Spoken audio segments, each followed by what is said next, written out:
Hello दोस्तों, स्वागत है आप सभी का हमारे यूट्यूब चैनल एबी क्रिएशन में। दोस्तों, शुरुआत करेंगे आज के उत्तराखंड सामान्य ज्ञान की, जिसमें दोस्तों आपको देखने को मिलेंगे पूरे 30 क्वेश्चन। और दोस्तों ये 30 क्वेश्चन हमारे आने वाले एग्जामों के लिए बहुत ही महत्वपूर्ण है, तो वीडियो को अंत तक जरूर देखिए। बढ़ते हैं पहले क्वेश्चन की ओर। पहला क्वेश्चन हमारे पास है, उधम सिंह नगर जिले की स्थापना कब हुई? जी हाँ दोस्तों, उधम सिंह नगर जिले की स्थापना कब की गई? ऑप्शन ए हमारे पास है 26 सितंबर 1995, ऑप्शन बी 26 नवंबर 1995, ऑप्शन सी 26 दिसंबर 1995, ऑप्शन डी 26 जनवरी 1995। तो दोस्तों उधम सिंह नगर जिले की जो स्थापना की गई थी वो की गई थी दोस्तों 26 दिसंबर 1995।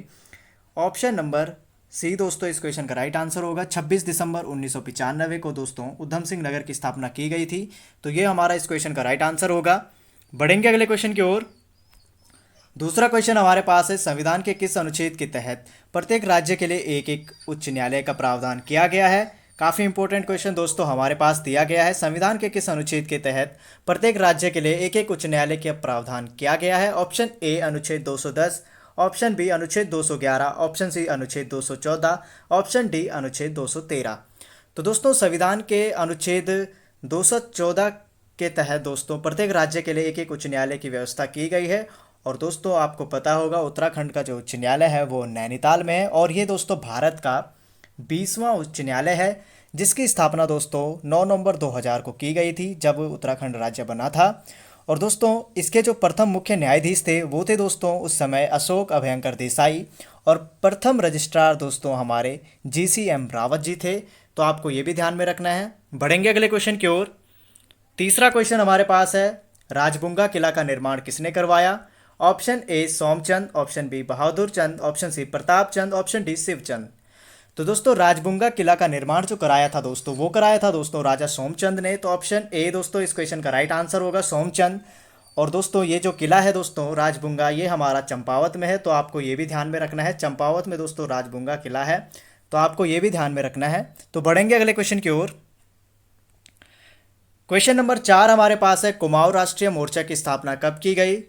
ऑप्शन ए हमारे पास है 1950, option B 1960, option C 1970, option D 1980। तो दोस्तों कुमाऊं राष्ट्रीय मोर्चा की जो स्थापना की गई थी वो की गई थी दोस्तों 1970 में। और अगर आपको एग्जैक्ट डेट पूछता है तो वो डेट है दोस्तों 3 अक्टूबर 1970 को। जी हाँ दोस्तों 3 अक्टूबर 1970 को, ये भी आपको ध्यान में रखना है, 3 अक्टूबर 1970 को कुमाऊं राष्ट्रीय मोर्चा की स्थापना की गई थी।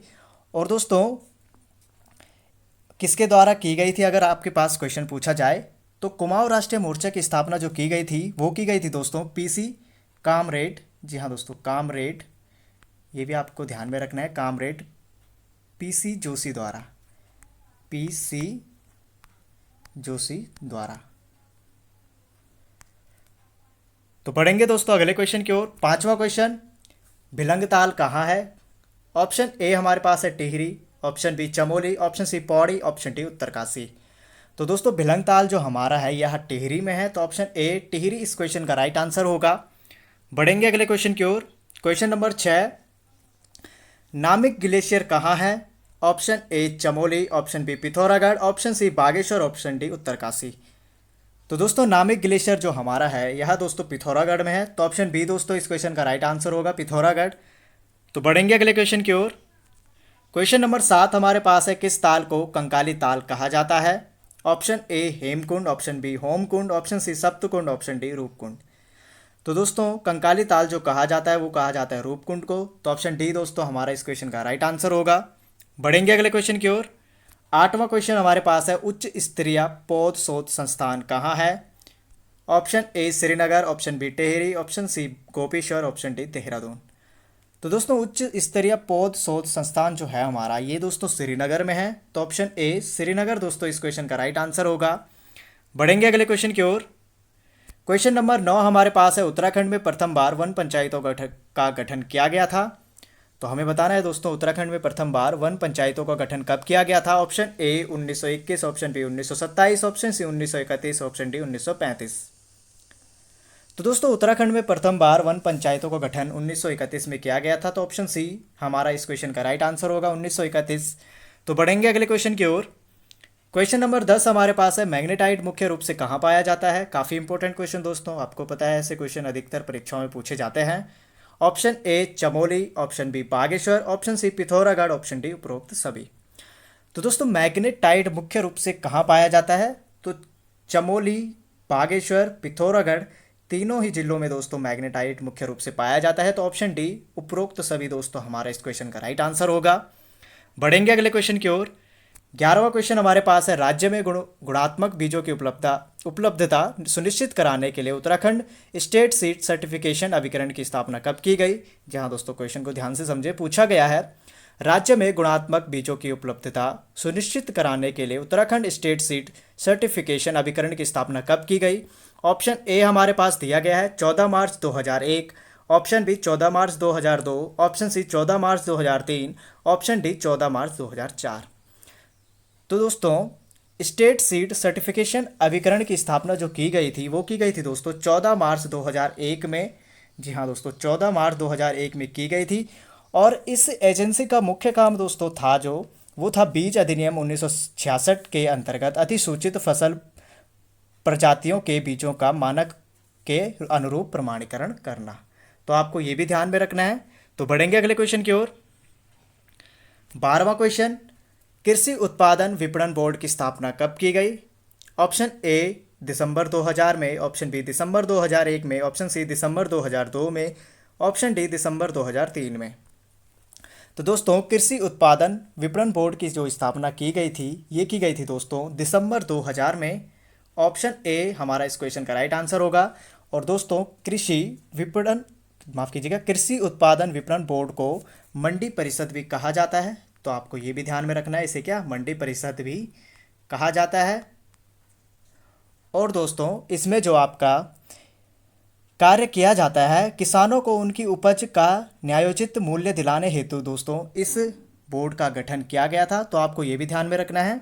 तो बढ़ेंगे अगले क्वेश्चन की ओर। 13वां क्वेश्चन, रामगंगा बांध को किस नाम से जाना जाता है। ऑप्शन ए गंगा बांध, ऑप्शन बी जिम कार्बेट बांध, ऑप्शन सी कालागढ़ बांध, ऑप्शन डी इनमें से कोई नहीं। तो दोस्तों रामगंगा बांध को कालागढ़ बांध नाम से भी जाना जाता है। तो ऑप्शन सी इस क्वेश्चन का राइट आंसर होगा, कालागढ़ बांध। तो बढ़ेंगे अगले क्वेश्चन की ओर। क्वेश्चन नंबर 14वां हमारे पास है, मत्स्य नीति लागू करने की पहल करने वाला उत्तराखंड देश का पहला राज्य है। यह नीति लागू की गई थी। यहाँ दोस्तों हमें बताना है यार नीति कब लागू की गई थी। तो दोस्तों पहला आपको क्वेश्चन ध्यान से समझना, पूछा गया मत्स्य नीति लागू करने की पहल करने वाला उत्तराखंड देश का क्या पहला राज्य है। इसमें से भी दोस्तों हमारा एक क्वेश्चन का आंसर निकलता है कि उत्तराखंड मत्स्य नीति लागू करने वाला देश का पहला राज्य है। और यह नीति लागू की गई थी। ऑप्शन ए हमारे पास है 2000 में, ऑप्शन बी 2001 में, ऑप्शन सी 2002 में, ऑप्शन डी 2003 में। तो दोस्तों मत्स्य नीति लागू जो की थी दोस्तों ये की गई थी 2002 में।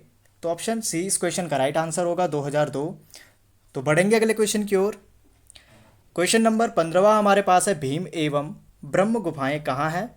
ऑप्शन ए बद्रीनाथ के पास, ऑप्शन बी केदारनाथ के पास, ऑप्शन सी गंगोत्री के पास, ऑप्शन डी देहरादून से 8 किलोमीटर दूरी पर। तो दोस्तों भीम एवं ब्रह्म गुफाएं जो है ये दोस्तों केदारनाथ के पास है। तो ऑप्शन बी दोस्तों इस क्वेश्चन का राइट आंसर होगा। और आपका जो ऑप्शन डी दिया गया है दोस्तों यहाँ पे देहरादून से 8 किलोमीटर दूरी पर दोस्तों जो गुफा है वो दोस्तों आपको ध्यान में रखना है, गुच्चू पानी। जी हाँ दोस्तों, देहरादून से 8 किलोमीटर दूरी पर जो गुफा है वो है दोस्तों गुच्चू पानी। तो आपको ये भी ध्यान में रखना है। तो बढ़ेंगे अगले क्वेश्चन की ओर। 16वां क्वेश्चन हमारे पास है, कालिदास के मेघदूत काव्य में निम्न में से किसका वर्णन है। Option A Kanvashram, option B Kankhal, option C Kalpeshwar, option D Kalsi. तो दोस्तों कालिदास के मेघदूत काव्य में जो वर्णन किया गया है वो किया गया है दोस्तों कनखल का। तो ऑप्शन बी कनखल, जी हाँ दोस्तों कनखल इस क्वेश्चन का राइट आंसर होगा। तो बढ़ेंगे अगले क्वेश्चन की ओर। 17वां क्वेश्चन हमारे पास है, कमलेश्वर मंदिर कहाँ स्थित है। काफ़ी important question. Option A Srinagar, option B Roorkee, option C Kashipur, option D Dharchula. तो दोस्तों कमलेश्वर मंदिर जो हमारा है ये दोस्तों श्रीनगर में है। तो ऑप्शन ए हमारा इस क्वेश्चन का राइट आंसर होगा, श्रीनगर। और दोस्तों काफ़ी इंपॉर्टेंट क्वेश्चन है। इससे पहले दोस्तों महिला कांस्टेबल 2016 के पेपर में भी यह क्वेश्चन पूछा गया था। तो बढ़ेंगे अगले क्वेश्चन की ओर। 18वां क्वेश्चन हमारे पास है, जागेश्वर धाम किस नदी के किनारे स्थित है। Option A Ramganga, option B Kali Ganga, option C Gauri Ganga, option D Jataganga. तो दोस्तों जागेश्वर धाम जो स्थित है दोस्तों, ये है दोस्तों जटागंगा के किनारे। तो ऑप्शन डी दोस्तों जटागंगा हमारा इस क्वेश्चन का राइट आंसर होगा। बढ़ेंगे अगले क्वेश्चन की ओर। 19वां क्वेश्चन, तिमुंडा मेला कहाँ लगता है? काफ़ी इंपॉर्टेंट क्वेश्चन। ऑप्शन ए हमारे पास है Joshimath, option B Dehradun, option C Uttarkashi, option D Chamoli. तो दोस्तों तिमुंडा मेला जो हमारा लगता है दोस्तों, ये लगता है जोशीमठ में। तो जोशीमठ दोस्तों इस क्वेश्चन का राइट आंसर होगा। और दोस्तों ये मेला प्रतिवर्ष जोशीमठ में बद्री विशाल के कपाट खुलने से पूर्व किसी शनिवार को आयोजित होता है। कहने का मतलब है दोस्तों, जोशीमठ में प्रत्येक वर्ष बद्री विशाल के कपाट खुलने से पहले जो दोस्तों शनिवार पड़ता है, उस दिन इस मेले का आयोजित किया जाता है। तो जोशीमठ तिमुंडा मेला दोस्तों इस क्वेश्चन का राइट आंसर होगा। तिमुंडा मेला हमारा लगता है जोशीमठ में। तो ऑप्शन ए इस क्वेश्चन का राइट आंसर होगा, जोशीमठ। तो बढ़ेंगे अगले क्वेश्चन की ओर। 20वां क्वेश्चन हमारे पास है, स्योण सांगल आभूषण कहाँ पहना जाता है? और काफ़ी इंपॉर्टेंट क्वेश्चन दोस्तों, आपको पता है आभूषण से रिलेटिव एक क्वेश्चन पूछा जाता है। और दोस्तों हमारा प्रयास रहता है हर दिन उत्तराखंड के सेशन में आपको एक नए आभूषण का क्वेश्चन आपके पास दिया जाए।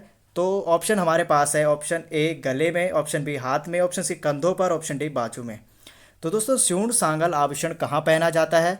तो इसका राइट आंसर होगा कंधों पर। जी हाँ दोस्तों, कंधों पर स्योण सांगल आभूषण पहना जाता है। और ये आभूषण दोस्तों चांदी का होता है, तो आपको ये भी ध्यान में रखना है। तो बढ़ेंगे अगले क्वेश्चन की ओर। 21वां क्वेश्चन हमारे पास है, 2011 की जनगणना के अनुसार जनसंख्या में नैनीताल का स्थान था। ऑप्शन ए दूसरा, ऑप्शन बी तीसरा, ऑप्शन सी चौथा, ऑप्शन डी छठा। तो दोस्तों 2011 जनगणना के अनुसार नैनीताल का जो जनसंख्या के मामले में स्थान था, वो था दोस्तों चौथा स्थान। तो ऑप्शन सी हमारा इस क्वेश्चन का राइट आंसर होगा। बढ़ेंगे अगले क्वेश्चन की ओर। 22वां क्वेश्चन हमारे पास है, 2011 के अनुसार राज्य में औसत लिंगानुपात। तो ऑप्शन ए हमारे पास है 963, option B 951, option C 956, option D 943। तो दोस्तों 2011 के अनुसार राज्य में औसत लिंगानुपात हमें बताना है। तो इसका राइट आंसर होगा दोस्तों 963। ऑप्शन ए हमारा इस क्वेश्चन का राइट आंसर होगा। और ROARO दोस्तों 2017 के पेपर में भी यह क्वेश्चन पूछा गया था। तो बढ़ेंगे अगले क्वेश्चन की ओर। 23वां क्वेश्चन हमारे पास है, किस जनजाति द्वारा ऋतु प्रवास किया जाता है? काफ़ी इंपॉर्टेंट क्वेश्चन दोस्तों, कई बार यह क्वेश्चन परीक्षाओं में पूछा जाता है और बार बार दोहराया भी जाता है। तो बढ़ेंगे इसके ऑप्शनों की ओर। पहला ऑप्शन हमारे पास है Bhotia, option B Tharu, option C Jaunsari, option D Raji. तो दोस्तों किस जनजाति द्वारा ऋतु प्रवास किया जाता है? तो इसका राइट आंसर होगा भोटिया। ऑप्शन ए भोटिया जनजाति द्वारा दोस्तों ऋतु प्रवास किया जाता है। तो ऑप्शन ए भोटिया हमारा इस क्वेश्चन का राइट आंसर होगा। बढ़ेंगे अगले क्वेश्चन की ओर। 24वां क्वेश्चन हमारे पास है, निम्न में से किस त्योहार को थारू लोग खिचड़ी नृत्य करते हैं?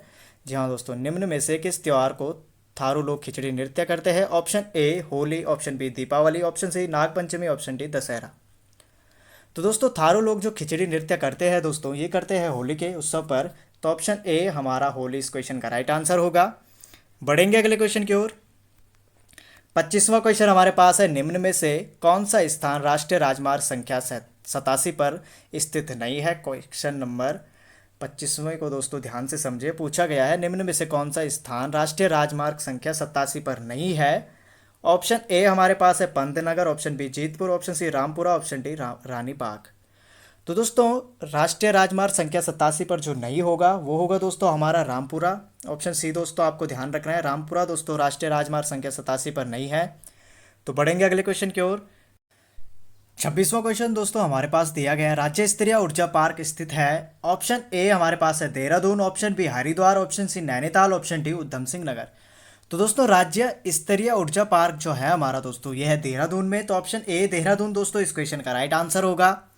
बढ़ेंगे अगले क्वेश्चन की ओर। 27वां क्वेश्चन हमारे पास है, निम्न जल विद्युत परियोजनाओं व जिलों में कौन सम्मिलित नहीं है? क्वेश्चन को ध्यान से समझिए, पूछा गया है निम्न जल विद्युत परियोजनाओं व जिलों में कौन सम्मिलित नहीं है? ऑप्शन ए पथरी परियोजना हरिद्वार, ऑप्शन बी खटीमा परियोजना उधम सिंह नगर, ऑप्शन सी चीला परियोजना पौड़ी, ऑप्शन डी डालीपुर परियोजना टिहरी। तो पथरी परियोजना दोस्तों हरिद्वार में है, खटीमा परियोजना भी दोस्तों उधम सिंह नगर में है, चीला परियोजना भी दोस्तों पौड़ी में है। तो ऑप्शन डी दोस्तों डालीपुर परियोजना दोस्तों ये टिहरी में नहीं है दोस्तों, ये है हमारे देहरादून में। जी हाँ दोस्तों, ये परियोजना हमारी डालीपुर परियोजना दोस्तों देहरादून में है। तो ये हमारा इस क्वेश्चन का राइट आंसर होगा। ऑप्शन डी दोस्तों इनमें सम्मिलित नहीं है। जी हाँ दोस्तों, ऑप्शन डी इसमें सम्मिलित नहीं है। तो ये हमारा इस क्वेश्चन का राइट आंसर होगा। बढ़ेंगे 28वें क्वेश्चन की ओर। राज्य वित्त आयोग के प्रथम अध्यक्ष निम्न में से कौन थे? ऑप्शन ए हमारे पास है एस के Sharma, option B R K Dhar, option C R एस्टोलिया, ऑप्शन डी उपरोक्त में से कोई नहीं। तो यहाँ पे दोस्तों आर के धर है, तो आप इसको देख लेना, आर के धर है। तो राज्य वित्त आयोग के प्रथम अध्यक्ष दोस्तों जो हमारे थे वो थे दोस्तों आर के धर। जी हाँ दोस्तों, आर के धर दोस्तों राज्य वित्त आयोग के प्रथम अध्यक्ष थे। तो ऑप्शन बी दोस्तों इस क्वेश्चन का राइट आंसर होगा। बढ़ेंगे अगले क्वेश्चन की ओर। 29वां क्वेश्चन हमारे पास है, रैमजे इंटर कॉलेज जो कि अल्मोड़ा में है, इसकी स्थापना कब की गई? Option A 1857, option B 1864, option C 1870, option D 1880।